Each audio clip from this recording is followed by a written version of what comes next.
আল্লাহ পাক রব্বুল আমিন পবিত্র কোরআন শরীফের 4 নম্বর সূরা সূরাতুন নিসা সূরা নিসার 36 নম্বর আয়াতে কারিমার মধ্যে বলেন, ইন্নাল্লাহা লা ইউহিব্বু মান কানা মুখতালান ফাখুরা। জোরে বলেন আল্লাহু আকবার। আল্লাহ পাক রব্বুল আমিন বলেন, নিশ্চয় আল্লাহ পছন্দ করেন না যারা দাম্ভিক গর্বিত জন, যারা নিজেদেরকে অনেক বড় মনে করে, যাদের মধ্যে অহংকার, দাম্ভিক ভরে হাঁটে, আমার চেয়ে বড় আর কেউ নাই। এই সমস্ত গর্হিত লোকদেরকে, দাম্ভিক লোকদেরকে আমার আল্লাহ পাক রব্বুল আমিন পছন্দ করেন না। আপনি তাকান, কারণ নামে একজন লোক ছিল মুসা আলাইহিস সালাতু ওয়াস সালামের জামানায়, সম্পর্কে ভগ্নী হতো। এই কারণ মুসা আলাইহিস সালাতু ওয়াস সালামকে একটা পরশ পাথর দেওয়া হয়েছিল। কি দেওয়া হয়েছিল? এই পাথর লোহার সঙ্গে লাগলে সঙ্গ হয়ে যাইত। কারণ যখন অনেক টাকার মালিক হয়ে গেল, কোটি কোটি টাকার মালিক হয়ে গেল, আল্লাহ তাআলা মুসাকে বললেন, মুসারে যাও, কারণের উপরে যাকাত ফরজ হয়েছে, যায় যাকাত চাও। কারণের কাছে যখন যাকাত চাওয়া হলো, কারণ উত্তরে বলল, তোমার আল্লাহ কি ফকির হয়ে গেছে যে আমার সম্পদের উপর তোমার আল্লাহর নজর লাগছে? জোরে কন্না নাউজুবিল্লাহ। এই ধরনের কথা এখনো আমার যুগে মানুষ কিছু বলে কি বলে না? যাকাতের কথা বললেই বলে যে এই তো হুজুরা ভিক্ষা চাইতে আসছে। কিন্তু হুজুরা তো গেছে তোমাকে দায় মুক্ত করতে, তোমার সম্পদকে হালাল করতে, ঠিক কিনা বলেন? নাউযু বিল্লাহি মিনাশ শাইতানির রাজীম। বিসমিল্লাহির রাহমানির রাহিম। লাকাদ কানা লাকুম ফী রাসূলিল্লাহি উসওয়াতুন হাসানাহ লিমান কানা ইয়ারজুল্লাহা ওয়াল ইয়াউমিল আখির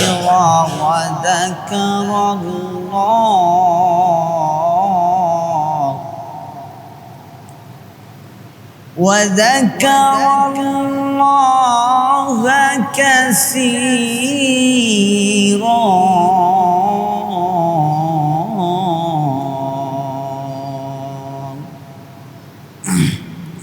صدقت يا رب العالمين.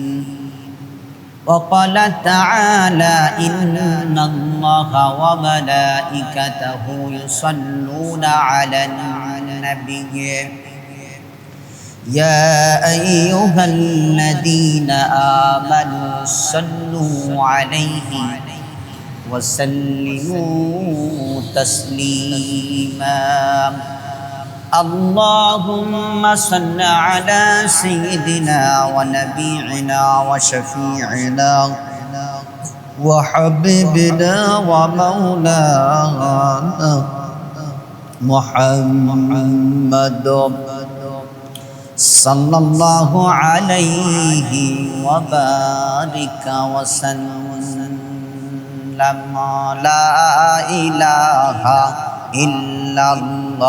সবাই লা ইলাহা ইল্লাল্লাহ, লা ইলাহা ইল্লাল্লাহ, লা ইলাহা ইল্লাল্লাহ, লা ইলাহা ইল্লাল্লাহ, লা ইলাহা ইল্লাল্লাহ, লা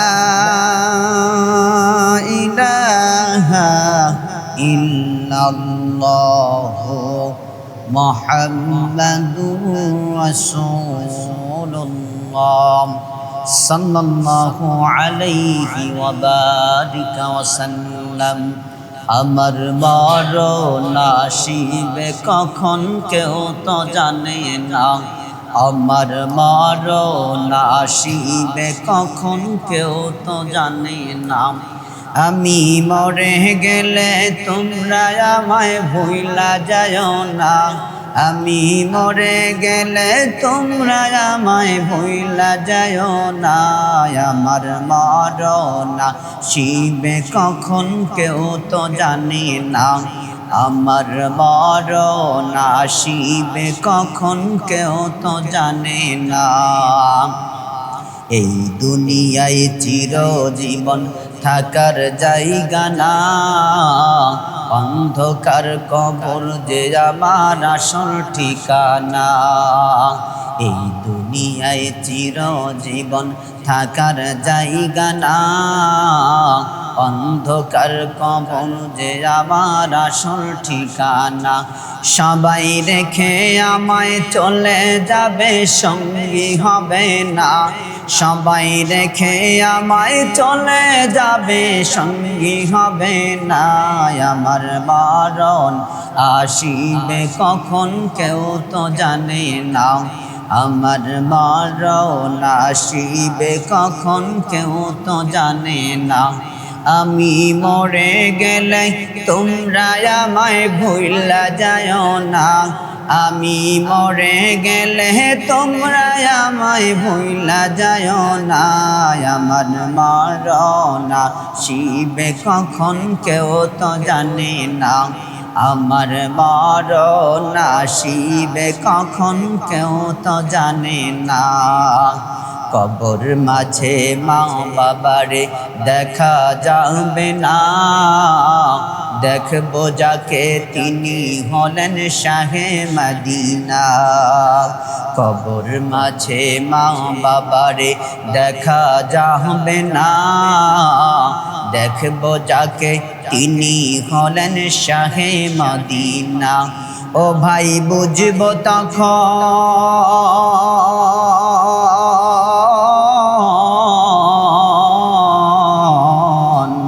ও ভাই বুঝব তখন নবী বিনে আপন কেহ নাই। আমার মরণ আসিবে কখন কেউ তো জানে না। আমার মরণ আসিবে কখন কেউ তো জানে না। আমি মরে গেলে তোমরা আমায় ভুইলা যাও না। আমি মরে গেলে তোমরা আমায় ভুইলা যাও না। আমার মরণ আসিবে কখন কেউ তো জানে না। আমার মরণ আসিবে কখন কেউ তো জানে না। আলহামদুলিল্লাহ, আল্লাহ পাক রব্বুল আলামিনের দরবারে শুকরিয়া যে মহান রব্বে কারীম আমাদেরকে পবিত্র মাহে রমজানের পরে শাওয়াল মাসের দ্বিতীয় জুমায় আল্লাহর ঘর মসজিদে আসবার বসবার, কোরআন এবং হাদিসের আলোকে কিছু কথা বলবার ও শুনবার মতো তৌফিক দান করলেন। এজন্য সকলে শুকরিয়া আদায় করে বলছি আলহামদুলিল্লাহ। দুরুদ ও সালাম করছি মহান মানবতার দূত সাইয়্যিদুল মুরসালিন খাতামুন নবিয়্যিন রাহমাতাল লিল আলামিন নবী মুহাম্মদুর রাসূলুল্লাহ সকলে পড়ছি সাল্লাল্লাহু আলাইহি ওয়াসাল্লামের প্রতি। প্রিয় দিনী মুসলমান ভাইরা, আমি আপনাদের সামনে পবিত্র কোরআন শরীফের 33 নম্বর সূরা সূরা আহজাবের 21 নম্বর আয়াতে কারিমা তেলাওয়াত করেছি। আল্লাহ পাক রব্বুল আলামিন বলছেন, সকলে আমার সাথে পড়ুন, আউযু বিল্লাহি মিনাশ শাইতানির রাজিম। বিসমিল্লাহির রহমানির রহিম। لقد كان لكم في رسول الله أسوة حسنة لمن كان يرجو الله واليوم الآخر وذكر যাকারাল্লাহা কাসীরা।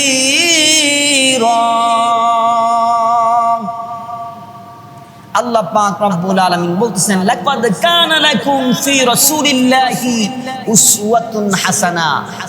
নিশ্চয় আমি তোমাদের জন্য নবী মুহাম্মদুর রাসূলুল্লাহ, সকলে পড়েন সাল্লাল্লাহু আলাইহি ওয়াসাল্লামের মধ্যে রেখেছি অতি উত্তম আদর্শ। রাসূল আমাদেরকে যা দিয়ে গেছেন, যা করতে বলেছেন সেগুলো ধরা, এগুলা হলো রাসূলের সুন্নাহ। কি বলেন? রাসূলের সুন্নাহ। রাসূল যেগুলো করতে নিষেধ করেছেন সেগুলো থেকে বিরত থাকা হচ্ছে রাসূলের সুন্নাহ। রাসূলের ইত্তেবা করা, রাসূলের অনুসরণ করা, অনুকরণ করা। আল্লাহ পাক রব্বুল আলামিন বলছেন, রাসূলের মধ্যেই রয়েছে তোমাদের জন্য অতি উত্তম আদর্শ। রাসূল যেটা করতে বলেছে সেটা যদি তোমরা করতে পারো, রাসূল যেটা ছাড়তে বলেছে সেটা যদি তোমরা ছাড়তে পারো, তাহলে দুনিয়ায় তোমাদের জন্য রয়েছে কল্যাণ, আখিরাতেও রয়েছে তোমাদের জন্য চিরস্থায়ী মুক্তির ব্যবস্থা। ধরে বলেন সুবহানাল্লাহ। লিমান কানা ইয়ারজুল্লাহ, আল্লাহ পাক রব্বুল আলামিন বলেন, যারা ওয়াল ইয়াউমিল আখিরি, আল্লাহর প্রতি এবং বিচার দিবসের প্রতি আশা রাখে। এখন আল্লাহর প্রতি আশা রাখা বলতে কি? আল্লাহর আদেশ নিষেধগুলো মেনে চলা। আল্লাহ যে একজন আছে সে কথা অন্তর দিয়ে বিশ্বাস করার নাম হচ্ছে আল্লাহর প্রতি আশা রাখা। আর বিচার দিবসের প্রতি আশা রাখা মানে কি? বিচার দিবস যে একদিন হবে এটার প্রতি বিশ্বাস স্থাপন করা। আমরা সবাই যে বিচারের সম্মুখীন হব এটা কি আমাদের বিশ্বাস আছে? আল্লাহ পাক রব্বুল আলামিন সেটা বুঝাইতে যাচ্ছেন যে এর প্রতি যারা আশা পোষণ করে, ওয়া যাকারাল্লাহা কাসীরা, আল্লাহ বলে তারা যেন আল্লাহকে বেশি বেশি স্মরণ করে। আল্লাহকে কি করে? বেশি বেশি স্মরণ করে। তা আল্লাহকে স্মরণ করব কিভাবে? বলে আমরা প্রতিটা পদক্ষেপ আমাদের, আমরা হাঁটছি, এই হাঁটাটা আল্লাহর আদেশ অনুযায়ী হচ্ছে কিনা এটা স্মরণ করার নাম হচ্ছে ওয়াযাকারাল্লাহ, আল্লাহর জিকির তথা আল্লাহর স্মরণ। এই ওয়াযাকারাল্লাহ শব্দের অর্থ শুধু সুবহানাল্লাহ, আলহামদুলিল্লাহ, লা ইলাহা ইল্লাল্লাহ বলা না, বরং নামাজের সময় হয়েছে, মুয়াজ্জিন আযান দিচ্ছে, হাইয়া আলাস সালাহ বলার সঙ্গে সঙ্গে নামাজের দিকে দৌড়াইতে হবে। ওয়াযাকারাল্লাহা কাসীরা, আল্লাহর প্রতি বেশি বেশি স্মরণ করার অর্থ হচ্ছে আমি মাঠে যাচ্ছি, মাঠের যে কাজ করছি, আমার এই মাঠে কাজ করার দ্বারা অন্যের ফসল নষ্ট হচ্ছে কিনা, অন্যের হক নষ্ট হচ্ছে কিনা, এটার দিকে লক্ষ্য করার নাম হচ্ছে ওয়াযাকারাল্লাহা কাসীরা। এটার নামই হচ্ছে আল্লাহর প্রতি বেশি বেশি স্মরণ, আল্লাহকে বেশি বেশি স্মরণ করা। এখন রাসূল সাল্লাল্লাহু আলাইহি ওয়াসাল্লামের মধ্যে আমাদের মধ্যে জন্য যে অতি উত্তম আদর্শ রয়েছে, আল্লাহ তাআলা বললেন, আবার আল্লাহ তাআলা অন্য জায়গায় বললেন, কুল ইন কুনতুম তুহিব্বুনাল্লাহ, তোমরা কি আল্লাহকে ভালোবাসতে চাও? আচ্ছা, এই প্রশ্নটা যদি আপনাদেরকে করি আমি, আপনারা কি আল্লাহকে ভালোবাসতে চান? আপনারা উত্তর কি বলবেন? অবশ্যই আমরা আল্লাহকে ভালোবাসতে চাই, নাকি বলেন? আল্লাহ তাআলা বললেন, যদি আমাকে ভালোবাসতে চাও ফাত্তাবিউনি ইউহিব্বুকুমুল্লাহ। ওই যে আল্লাহ তাআলা বলছেন, লাকাদ কানা লাকুম ফি রাসূলিল্লাহি উসওয়াতুন হাসানা। আল্লাহ তাআলা এই আয়াতের মধ্যেও বলে, বান্দা যদি তোমরা আমি আল্লাহকে ভালোবাসতে চাও তাহলে কি করবা? ফাত্তাবিউনি ইউহিব্বুকুমুল্লাহ। আল্লাহ বলে, রাসূল আপনি বলেন তারা যেন আপনি রাসূলের অনুগত্য, অনুসরণ, অনুকরণ মেনে নেয়। যদি অনুকরণ মেনে নেয় ইউহিব্বুকুমুল্লাহ, তাহলে আল্লাহকে ভালোবাসার জন্য বান্দার দৌড়ানোর প্রয়োজন নাই, বরং আমি আল্লাহই বললাম আমি আমার বান্দাদেরকে ভালোবাসবো। আল্লাহ একটু আওয়াজ দিয়ে বলবেন না? আল্লাহ শুধু এ কথা বলেই ক্ষান্ত হন নাই, আল্লাহ বলে ওয়াগফির লাকুম যুনুবাকুম। বান্দা তোমার জীবনে যত গুনাহ আছে, রাসূলকে যদি তুমি তোমার লাইফ স্টাইল করো, রাসূলকে অনুসরণ করে যদি রাসূলের সুন্নাহ অনুযায়ী চুল কাটো, রাসূলকে অনুসরণ করে যদি রাসূলের সুন্নাহ টুপি মাথায় নিতে পারো, রাসূলের সুন্নাহ অনুসরণ করে যদি গায়ের মধ্যে রাসূলের সুন্নাহ লাগাইতে পারো, ওয়াগফির লাকুম যুনুবাকুম, আমি আল্লাহ বললাম শুধু ভালোবাসবই না, তোমার জিন্দেগীর সব গুনাহগুলো আমি আল্লাহ ক্ষমা করে দেব। কি চমৎকার কথা! তাহলে রাসূলের অনুসরণ যদি করেন আল্লাহ আপনাকে ভালোবাসবে, আল্লাহ আপনাকে কি করবেন? ভালোবাসবেন, আমাকে ভালোবাসবেন। আর যদি রাসূলের ইত্তেবা না করি, রাসূলের আদর্শকে যদি আমরা জীবনে গ্রহণ করতে না পারি, কালমাসের অনুসরণ যদি করি, তাহলে কি হবে? আল্লাহ পাক রব্বুল আলামিন বলে, দুনিয়ার মানুষ শোনো, আমি যেটা দিন হিসেবে দিয়েছি তোমরা সেটাকে যথেষ্ট মনে করো নাই, অন্য আদর্শকে তোমরা তোমাদের জীবনে বাস্তবায়ন করেছো। শোনো, আমি আল্লাহ তাআলাও তোমাদের জন্য বলে দিলাম, শুনে রাখো, ইন্না আযাবি লাশাদীদ, আমার আযাব কিন্তু মারাত্মক, আমার আযাব কিন্তু বড় কঠিন। আমি যখন আযাবের মধ্যে গ্রেফতার করব, যখন তোমাকে জাহান্নামের মধ্যে দেব, তখন তুমি লা ইয়ামুতু ওয়ালা ইয়াহইয়া, তখন তুমি সেখানে বাঁচবাও না, মরবাও না, তোমার তখন মরণ হবে না। তুমি জীবিত হওয়ার জন্য আল্লাহর কাছে এক ফোঁটা আহসানের জন্য চিৎকার করবা, কিন্তু কোনো লাভ হবে না।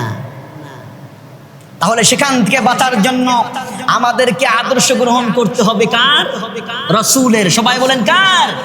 রাসূলুল্লাহ সাল্লাল্লাহু আলাইহি ওয়াসাল্লামের আদর্শ আমাদেরকে গ্রহণ করতে হবে।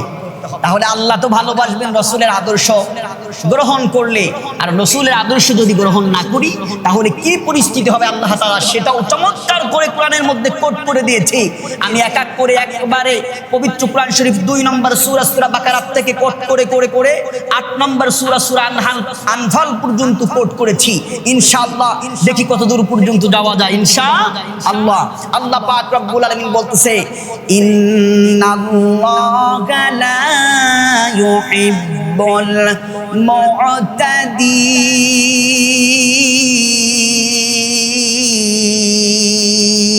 সবাই বলেন আল্লাহু আকবার। একটু আওয়াজ দিয়ে বলেন না। আল্লাহু আকবার বললে সমস্যা আছে? বরং লাভ। কি লাভ?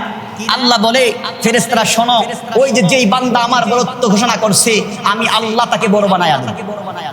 তাহলে আল্লাহর বরত্ব ঘোষণা করলে আল্লাহ তাকে দুনিয়াতে দামি বানায়া দেয়। সুবহানাল্লাহ বলেন। তা আল্লাহ তাআলা বলতেছেন, নিশ্চয়ই আল্লাহ সীমা লঙ্ঘনকারী যারা সীমা লঙ্ঘন করে তাদেরকে আল্লাহ তাআলা পছন্দ করেন না। এই সীমা লঙ্ঘন অর্থ কি? আল্লাহ তাআলা আমাকে আপনাকে দ্বীন নামক একটা বিধান দিয়েছে, সেটার নাম কি? দ্বীনুল, সবাই বলেন দ্বীনুল ইসলাম। ইসলাম নামে আমাদেরকে একটা দ্বীন দিয়েছে, ঠিক কিনা বলে? আর আমাদের জন্য একটা পূর্ণাঙ্গ একটা গাইড বুক দিয়েছে, সেটার নাম হচ্ছে কোরআন। সেটার নাম কি? কোরআন। আর দ্বীনটা কি? এই যে ইসলামটা কি? ইসলাম এই যে কমপ্লিট কোড অফ লাইফ, মানুষের জীবনে চলার জন্য যা যা প্রয়োজন আল্লাহ তাআলা সব পরিপূর্ণভাবে ইসলামের মধ্যে ঢুকাই দিয়েছে। জোরে কন্না সুবহানাল্লাহ। কি চমৎকার ইসলাম আমরা পেলাম। তা আল্লাহ তাআলা বললেন, সীমা লঙ্ঘন যারা করে, যারা আমার দিন থেকে মুখ ফিরায় নেয়, আমি আল্লাহ তাদেরকে পছন্দ করি না। তাহলে আমাদেরকে রাসূল সাল্লাল্লাহু আলাইহি সাল্লামের আদর্শ অনুযায়ী জীবন গঠন করতে হবে। যারা বলেন ঠিক কিনা? আমাদের পারিবারিক জীবন, আমাদের সামাজিক জীবন, আমাদের রাষ্ট্রীয় জীবন যা আছে সব কিছু আল্লাহ তাআলা ইসলামের মধ্যে দিয়ে দিয়েছে, রাসূলের আদর্শের মধ্যে দিয়ে দিয়েছে। জোরে কন্না সুবহানাল্লাহ। আল্লাহ পাক রব্বুল আলামিন অপর জায়গায় বলতেছেন, ওয়াল্লাহু লা ইউহিব্বু কুল্লা কাফারিন আসীম। জোরে বলেন আল্লাহু আকবার। পবিত্র কোরআন শরীফের 2 নম্বর সূরাতুল বাকারার 276 নম্বর আয়াতে কারিমার অংশের মধ্যে, শেষ অংশের মধ্যে আপনারা পাবেন আল্লাহ পাক রব্বুল আলামিন বলেন, ওয়াল্লাহু লা ইউহিব্বু কুল্লা কাফারিন আসীম। আল্লাহ পছন্দ করেন না যারা অবিশ্বাসী, পাপী, যারা আল্লাহ তাআলার কোরআনকে, আল্লাহ তাআলার দ্বীনকে অস্বীকার করে। আল্লাহ পাক রব্বুল আলামিন ওই সমস্ত পাপীষ্টদেরকে পছন্দ করেন না। কথাকার তার মানে বোঝা গেল, আল্লাহ যে ইসলাম দিয়েছে, দ্বীন দিয়েছে, এটাকে আপনাকে বিশ্বাস করতে হবে। আপনি যদি বিশ্বাস না করেন, আল্লাহ পাক রব্বুল আলামিন বলেছে, ওই সমস্ত অবিশ্বাসী যারা পাপিষ্ঠ তাদেরকে আমি আল্লাহ পছন্দ করি না। আল্লাহ পাক রব্বুল আলামিন পবিত্র কোরআন শরীফের ৩ নম্বর সূরা সূরা আল ইমরানের ৫৭ নম্বর আয়াতে কারিমার মধ্যে চমৎকার করে বললেন, ওয়াল্লাহু লা ইউহিব্বুয যালিমিন। জোরে বলেন আল্লাহু আকবার। আমরা অনেকে দেখবেন মানুষের উপর অত্যাচার করলে অত্যাচারিত মানুষকে আমরা বলি জালিম। কি বলি? সবাই বলেন কি বলি? এটা আমরা মনে করি বাংলা শব্দ, আসলে এটা আরবি শব্দ। এটা কি শব্দ? সবাই বলেন কি শব্দ? আরবি শব্দ। আল্লাহ বলে ওয়াল্লাহু লা ইউহিব্বু যালিমিন। জালিমিন এটা বহুবচন। যারা জালিম সম্প্রদায় মানুষের উপর অত্যাচার করে, অবিচার করে, আল্লাহ তাআলা ওই সমস্ত অত্যাচারিত অবিচারকারী মানুষদেরকে পছন্দ করেন না। তা আল্লাহ পছন্দ করেন কাদেরকে, ভালোবাসেন কাদেরকে, সেটা জানলাম। এইবার আমরা জানতেছি আল্লাহ কাদেরকে অপছন্দ করেন, কাদেরকে ভালোবাসেন না। আল্লাহ পাক রব্বুল আমিন পবিত্র কোরআন শরীফের ৪ নম্বর সূরা সূরাতুন নিসা, সূরা নিসার ৩৬ নম্বর আয়াতে কারিমার মধ্যে বলেন, ইন্নাল্লাহা লা ইউহিব্বু মান কানা মুখতালান ফাখুরা। জোরে বলেন আল্লাহু আকবার। আল্লাহ পাক রব্বুল আমিন বলেন, নিশ্চয়ই আল্লাহ পছন্দ করেন না যারা দাম্ভিক গর্বিত জন, যারা নিজেদেরকে অনেক বড় মনে করে, যাদের মধ্যে অহংকার, দাম্ভিক ভরে হাঁটে, আমার চেয়ে বড় আর কেউ নাই। এই সমস্ত গর্হিত লোকদেরকে, দাম্ভিক লোকদেরকে আমার আল্লাহ পাক রব্বুল আলামিন পছন্দ করেন না। আপনি তাকান, কারণ নামে একজন লোক ছিল মুসা আলাইহিস সালাতু ওয়াস সালামের জামানায়, সম্পর্কে ভগ্নী হতো। এই কারুন মুসা আলাইহিস সালাতু ওয়াস সালামকে একটা পরশ পাথর দেওয়া হয়েছিল। কি দেওয়া হয়েছিল? এই পাথর লোহার সঙ্গে লাগলে স্বর্ণ হয়ে যাইত। কারণ যখন অনেক টাকার মালিক হয়ে গেল, কোটি কোটি টাকার মালিক হয়ে গেল, আল্লাহ তাআলা মুসাকে বললেন, মুসারে যাও, কারণের উপর যাকাত ফরজ হয়েছে, যায় যাকাত চাও। কারণের কাছে যখন যাকাত চাওয়া হলো, কারণ উত্তরে বলল, তোমার আল্লাহ কি ফকির হয়ে গেছে যে আমার সম্পদের উপর তোমার আল্লাহর নজর লাগছে? জোরে কন্না নাউজুবিল্লাহ। এই ধরনের কথা এখনো আমার যুগে মানুষ কিছু বলে কি বলে না? যাকাতের কথা বললেই বলে যে এই তো হুজুরা ভিক্ষা চাইতে আসছে। কিন্তু হুজুরা তো গেছে তোমাকে দায় মুক্ত করতে, তোমার সম্পদকে হালাল করতে। ঠিক কিনা বলেন? যেই যাকাতের মালটা তোমার উচিত ছিল মাদ্রাসা, এতিমখানা, গরিব মানুষের কাছে দাঁড়িয়ে দাঁড়িয়ে গিয়ে পৌঁছায়া দেওয়া, সেই কাজটা হুজুররা পরিশ্রম করে তোমার দাঁড়িয়ে দাঁড়িয়ে গিয়ে যাকাত চায়, আর তুমি বলো হুজুররা ভিক্ষা চাইতে আইছে। তোমার মধ্যে আর কারণের মধ্যে কোনো পার্থক্য নাই। জোরে বলেন ঠিক কিনা? বন্ধুরা আমার, কারণের সম্পদ তো যাকাত দিনই না, বরং কারণ কি করলো জানেন? অনেক টাকার গরমে, অনেক টাকার অহংকারে 2টা রেশমি চাদর কিনলো। একটা চাদর পরলেন, দেখবেন অনেক বড় লোক আছে লুঙ্গি পরে, দামি লুঙ্গি, 2000 টাকার লুঙ্গি পরে, টাকনুর নিচে শুরতে যায়, গোবর মাখায়, ধুলা মাখায়, খবর নাই, কিন্তু মানুষরে দেখাইতে চায়, দেখো আমি কত দামি লুঙ্গি পরছি। ঠিক কিনা গন? টাকনুর নিচে বইরা শুরতে যায়, ও লুঙ্গির দিক খবর নাই। টাকনুর নিচে বলেন তো, পুরুষ মানুষের জন্য টাকনুর নিচে কাপড় পরিধান করে হালাল না হারাম? ফতোয়া তো আপনারাই দিয়ে দিলেন, তার মানে আপনারা মুফতি সাহেব। তার মানে টাকনুর নিচে কাপড় পরিধান করে এটা প্রতিটা মুসলমান জানে হারাম, এরপরেও পরিধান করে। কারণ কি? শয়তান চায় না ও হালাল ভাবে চলাফেরা করুক। ঠিক কিনা বলেন? সুন্নাহ অনুযায়ী চলুক। তা কারণ দামি রেশমি পোশাক একটা পরছে, তো ভিতরে একটু ভাব আসছে, ও বাবা আমি রেশমি পোশাকের চাদর পরছি, আর একটা দিছে গায়ে, আর একটা দিছে কিছে গায়ে, দম্ভ ভরে হাঁটতেছে, আমার চেয়ে কোটিপতি আর কেউ নাই। আল্লাহ তাআলা এটা পছন্দ করেন নাই। আল্লাহ যে দাম্ভিকদেরকে আর অহংকারকারীদেরকে পছন্দ করেন না, কারণ তার কিয়ামত পর্যন্ত দৃষ্টান্ত। কারণ তখন থেকে মাটির নিচে ডাবতেছে, কিয়ামত পর্যন্ত মাটির নিচে সে ডাবতেই থাকবে। জোরে বলেন নাউজুবিল্লাহ। আমরা সবাই আল্লাহর কাছে এমন গজব থেকে, আযাব থেকে আল্লাহর কাছে পানা চাই, বলেন আমিন। আল্লাহ পাক রব্বুল আলামিন আমাদের মধ্যে যেন অহংকার আর দাম্ভিকতা যেন না ঢুকায় দেয়, বরং আমরা আমাদের অহংকার মাটির ধুলার সাথে মিশিয়ে দিতে চাই ইনশাআল্লাহ। ভিতরে অহংকার আনা যাবে না, কারণ অহংকারের কারণে জমিনের নিচে ডাকতেছে, কিয়ামত পর্যন্ত ডাকতে থাকবে। এজন্য আমি টাকার মালিক, সম্পদের মালিক, এই গরমে ভিতরে অহংকার আনা যাবে না, বরং আল্লাহর দরবারে শুকরিয়া আদায় করতে হবে। আহারে কত গরিব মানুষ খানা পায় না, কিন্তু আমি আল্লাহ তো আমাকে তার চেয়ে অনেক ভালো রেখেছে, শুকরিয়া আদায় করতে হবে। আলহামদুলিল্লাহ, সবাই বলেন আলহামদুলিল্লাহ। সর্ব অবস্থায় শুকরিয়া আদায় করবেন।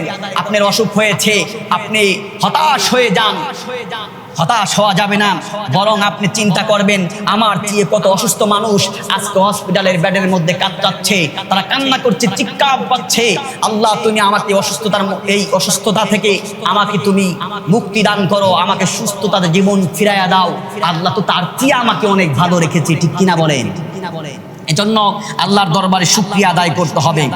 5 নম্বর আসেন পবিত্র কোরআন শরীফের 5 নম্বর সূরা মাইদার মধ্যে আল্লাহ পাক রব্বুল আমিন চমৎকার করে বললেন, ওয়াল্লাহু লা ইউহিব্বুল মুফসিদিন।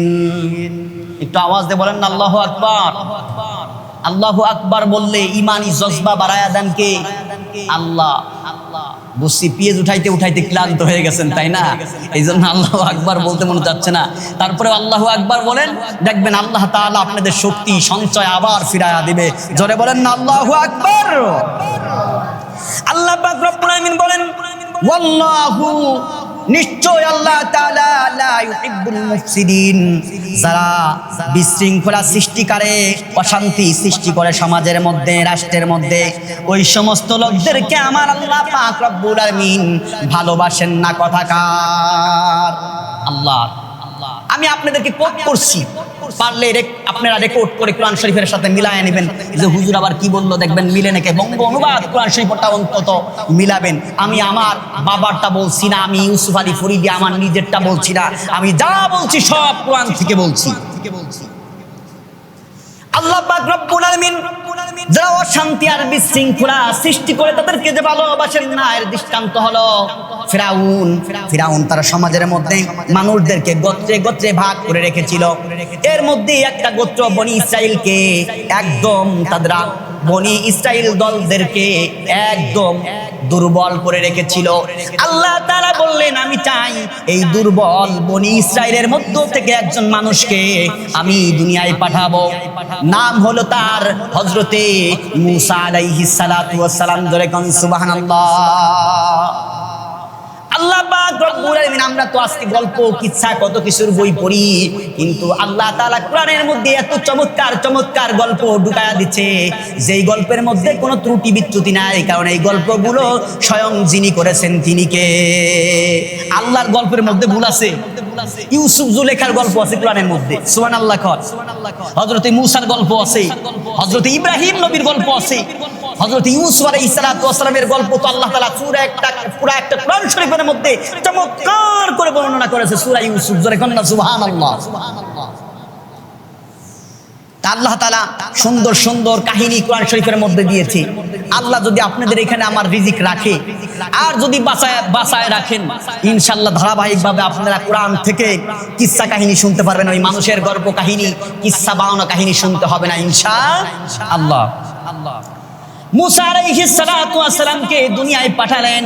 ফিরাউন চাইলো মূসাকে শেষ করে দিবে, কিন্তু আল্লাহ বলে আমি মূসারে বাঁচায়া দিব। ফিরাউন চাইছে বাঁচতে দিবে না, আল্লাহ চাইছে বাঁচাবে মূসাকে, কিন্তু ফিরাউন আপনার হত্যা করতে পারে নাই, মূসাকে বাঁচিয়ে দিয়েছে। আবার ফিরাউনের ঘরে লালিত পালিত করেছেন যিনি, তিনি কে? সবাই বলেন না তিনি কে? আল্লাহ। বঙ্গসরদির মুসলমান, আমি তো আপনাদের এলাকারই সন্তান, আমার কথা বুঝতে গিয়ে আপনাদের সমস্যা হচ্ছে। প্রিয় বন্ধুরা আমার, বাবাজিরা আমার, আল্লাহ পাক রব্বুল আমিনের পরে বলছেন, ইন্নাল্লাহা লা ইউহিব্বুল খাইনিন। জোরে বলেন আল্লাহু আকবার। পবিত্র কোরআন শরীফের 8 নম্বর সূরা সূরা আনফালের 58 নম্বর আয়াতে কারিমা এটা আল্লাহ পাক রব্বুল আলামিন বলেন ইন্নাল্লাহা নিশ্চয় আল্লাহ লা ইউহিব্বুল খাইনিন, যারা ধোঁকাবাজ আর প্রতারক তাদেরকে আল্লাহ পাক রব্বুল আলামিন পছন্দ করেন না। আমার সমাজে কিছু ধোঁকাবাজ আর প্রতারক আছে কিনা? সবাই বলেন আছে কি নাই? বলে ভাই আগামীকাল দেখা করিও, তোমার জন্য আমার পক্ষ থেকে কিছু বিশেষ গিফট আছে। কোথায়? বঙ্গসর্দি বাজারে অমুকের দোকানে থাকবা, আমি 4টার সময় তোমার সঙ্গে দেখা করব, তোমার জন্য স্পেশাল কিছু গিফট নিয়ে আসবো। বঙ্গসর্দি বাজারে গেছি আমি, যথাসময় 4টার সময় উপস্থিত, কিন্তু ওই যে ধোঁকাবাজ আমারে লোভ দেখাইছে, তার কাজ ঠিকই সে হাসিল করে নিছে, কিন্তু পরের দিন তারে আর খুঁজে পাওয়া যায় না। মোবাইল নাম্বার দিছে, ফোন দেই, ফোনের মধ্যে আর ফোন ঢোকে না। বোঝা গেল এটা ধোঁকাবাজ আর প্রতারক আমাকে আপনাকে প্রতারণা করেছে, আমার সাথে আপনার সাথে। যারা বলেন ঠিক কিনা? এভাবে আপনাদের কাছে অনেক প্রতারক আর ধোঁকাবাজ আসবে, আপনাদেরকে অনেক আশ্বাস দিবে তোমাদের জন্য এইটা করব ওইটা করব, কিন্তু পরে তাদেরকে খুঁজে পাওয়া যাবে না। কারণ কি? তাদের মধ্যে আল্লাহর ভয় নাই, আল্লাহর ভয় নাই, রাসূলের আদর্শ নাই, রাসূলের সুন্নাহ নাই। যারা বলেন ঠিক কিনা? এই প্রতারক আমার সমাজে আর আমার দেশে ভরে যাওয়ার কারণে আজকে আমার দেশে আর আমার সমাজে শান্তি নাই। জোরে বলেন ঠিক কিনা? এজন্য এই সমস্ত ধোঁকাবাজ আর প্রতারক থেকে আমাদেরকে বেঁচে থাকতে হবে। আর বেঁচে থাকার জন্য কোরআন এবং সুন্নাহকে শক্ত করে আঁকড়ে ধরে রাখতে হবে। আমরা যদি কোরআন এবং সুন্নাহ আমাদের জীবনে বাস্তবায়ন করতে পারি, কোনো প্রতারক আমাদের কাছে এসে ঠাঁই পাবে না। আল্লাহ পাক রব্বুল আলামিন আমরা মুসলমান, আমাদের সবাইকে সঠিক বুঝ দান করুন। কোরআন এবং সুন্নাহ অনুযায়ী জীবন গড়ে তারপরে আমাদেরকে চলার মতো তৌফিক দান করুক। সবাই বলি আমিন। আখির দাওয়ানা আলহামদুলিল্লাহি রাব্বিল আলামিন।